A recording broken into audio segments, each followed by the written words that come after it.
적조 피해를 막기 위해 남해안 어민들이 가두리 양식장의 어류를 바다로 긴급 방류했습니다. 적조가 태풍이나 해류를 타고 동해안으로 북상할 가능성도 우려되고 있습니다. 남해고속도로 사천 나들목의 교통사고가 S자형 진입도로 때문에 끊이지 않고 발생하면서 개선을 요구하는 목소리도 커지고 있습니다. 8살 초등학생이 외국인이 모는 뺑소니 대포차에 치여 의식불명 상태에 빠진 가운데 사고 운전자가 뺑소니 19시간 만에 출국해버린 것으로 드러났습니다. 경찰은 출국 하루 뒤에야 이 같은 사실을 확인했습니다. 대통령 별장과 군사시설이 있는 저도가 며칠 전 일반인에게 개방됐지만 사전 예약을 할 수 없어 불만이 폭주하고 있습니다. 계속해서 경남 소식 진주에서 전해드립니다.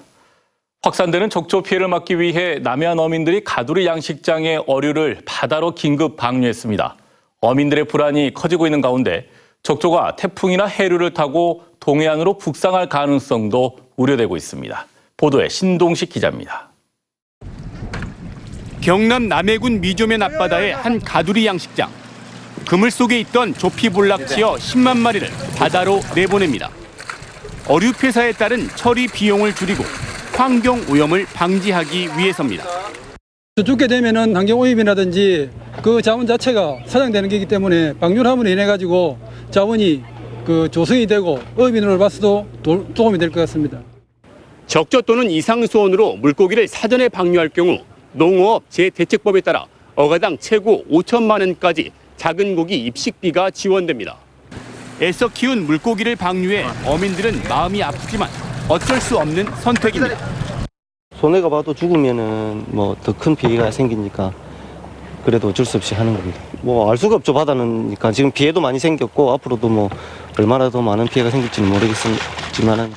지난 2일부터 적조특보가 내려진 경남에서는 지금까지 남해와 통영 등 7개 양식장에서 참돔과 우럭 등 190만 마리가 폐사해 32억 원가량의 피해가 발생했습니다.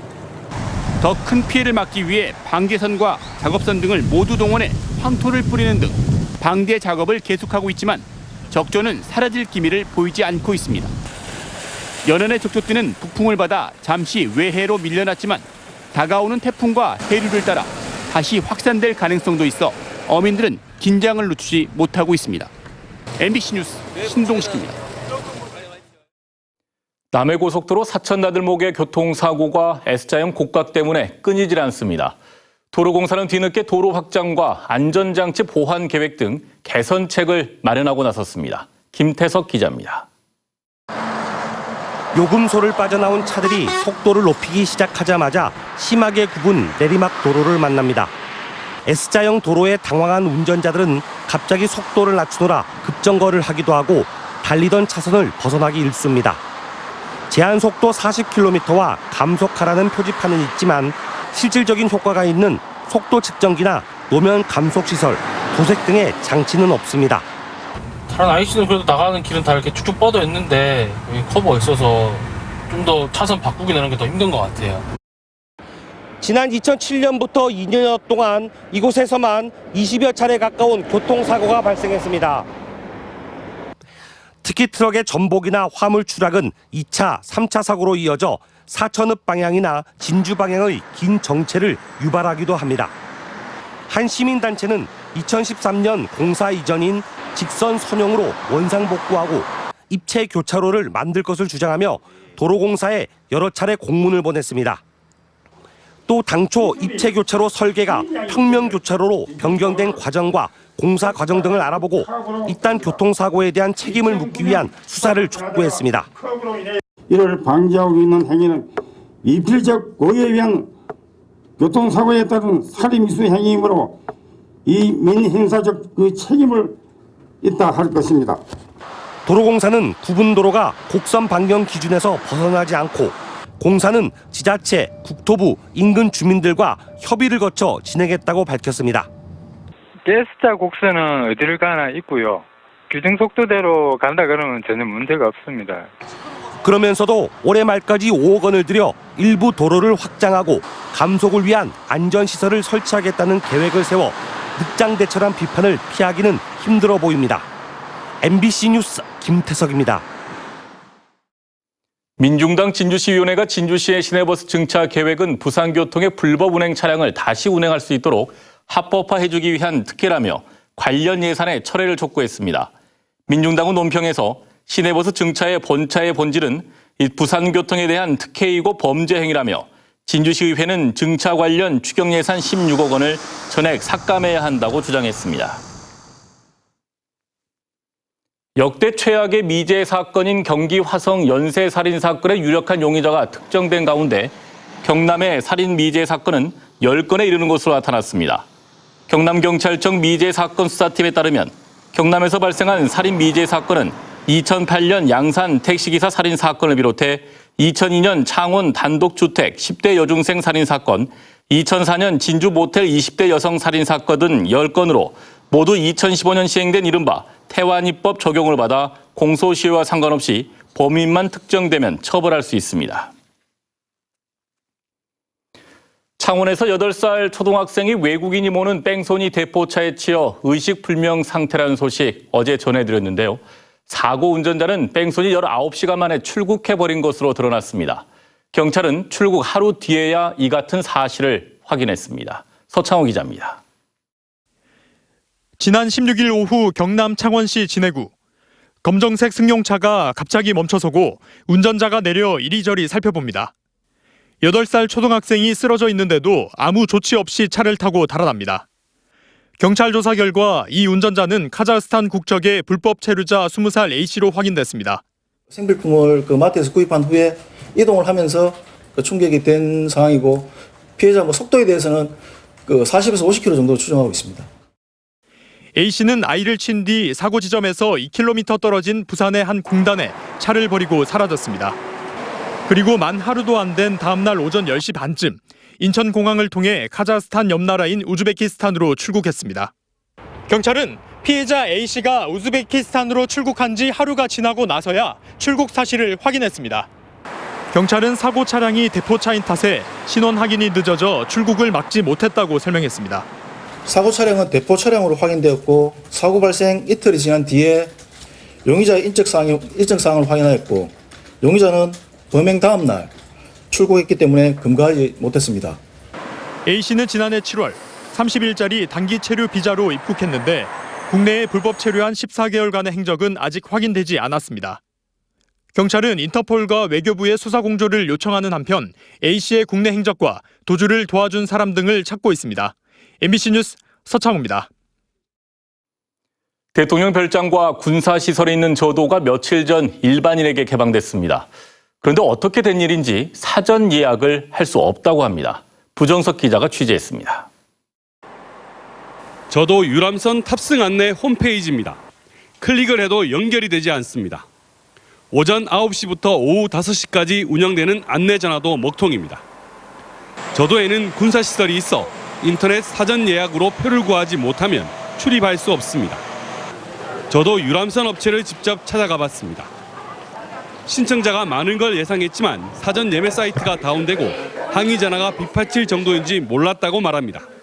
전화가 안 되니까 부산서 직접 차를 끌고 버스를 끌고 표 사러 왔습니다. 이렇게 힘들어가지고 어떻게 저도를 갑니까?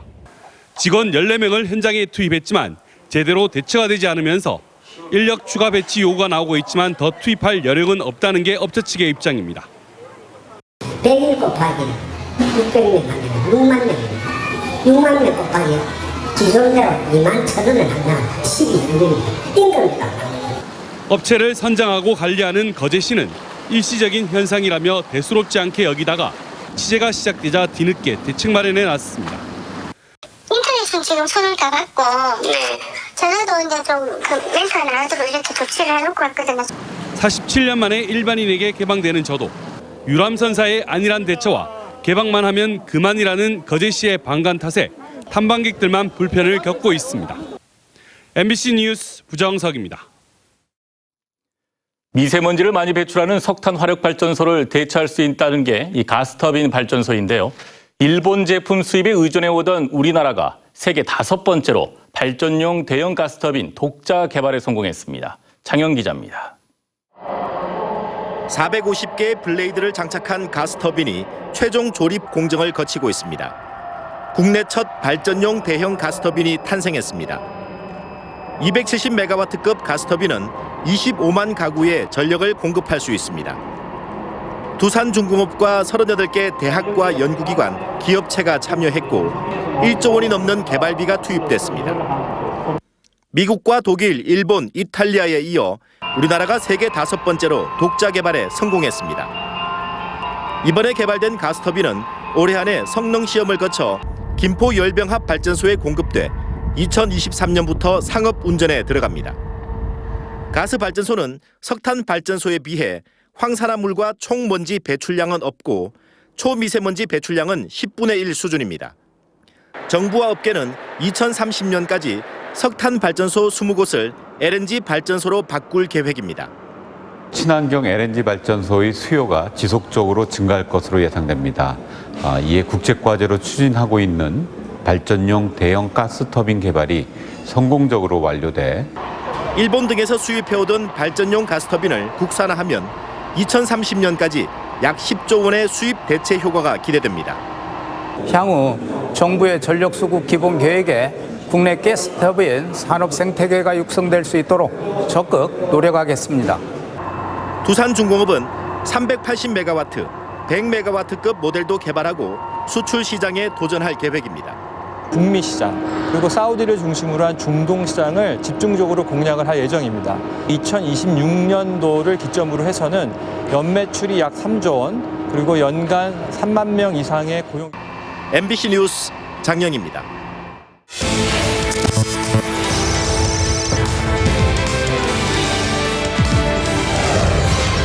현장을 기록하겠습니다.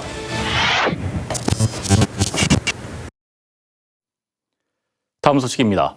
서춘수 군수를 단장으로 한 함양군 국제우호교류단이 2020 산삼엑스포 홍보와 대외 협력 기반 구축을 위해 오는 25일까지 우즈베키스탄과 터키의 주요 도시를 방문합니다. 함양군 국제우호교류단은 지난 6월 우크라이나와 폴란드, 7월에는 인도네시아와 베트남을 방문하는 등 산삼엑스포를 앞두고 해외 홍보에 적극 나서고 있습니다. 진주 강소연구개발특구의 기술 핵심 기관인 경상대학교가 연구개발특구 선정기념 항공우주부품 소재기술 세미나를 열었습니다.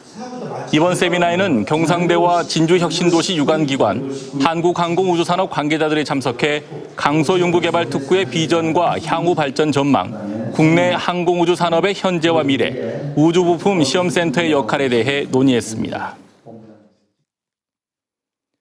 경상대와 경남과기대, 진주교대, 창원대가 공동교육혁신센터를 구축하기로 했습니다. 경남 지역 4개 대학은 공동교육혁신센터를 구축해 공동연구 수행과 지역사회 맞춤형 교육 실현, 교수 학습 역량 강화를 위한 프로그램 개발에 나서게 됩니다. 한국남동발전 코엔이 도내 초등학교 12곳에 2,200여만 원을 들여 횡단보도 안전시설을 설치하기로 하고 첫 사례로 진주 남강초등학교 앞에서 옐로우 카펫 현판식 및 노란 발자국 설치 행사를 열었습니다. 옐로우 카펫은 횡단보도를 이용하기 위해 기다리는 아이들이 안전하게 대기할 수 있는 안전 공간이며 노란 발자국은 횡단보도 대기 장소에서 대기하는 아이들의 사고 위험을 줄이기 위해 설치된 발자국 모양의 안전장치입니다. 남해군이 본격적인 영농철을 맞아 농협의 농촌인력 중개센터 지원 범위를 마늘 파종을 포함한 모든 농작물로 확대했습니다. 농촌인력 중개센터는 지난 5월부터 고사리 수확을 시작으로 감자와 단호박, 애플 수박 등 다양한 작목 수확을 도왔고 최근에는 잦은 비와 태풍으로 쓰러진 벼를 세우는 작업도 지원하고 있습니다. 다음 달 16일 치러지는 거창구치소 주민투표 경비로 거창군이 6억 6천만 원을 추경 예산에 편성했습니다. 거창군은 선관위의 투표 경비 부담금으로 6억 원, 사무관리비와 투표 업무 추진비, 거소투표 신고 발송 비용 등으로 6천여만 원을 책정했습니다. 지금까지 진주였습니다. 고맙습니다.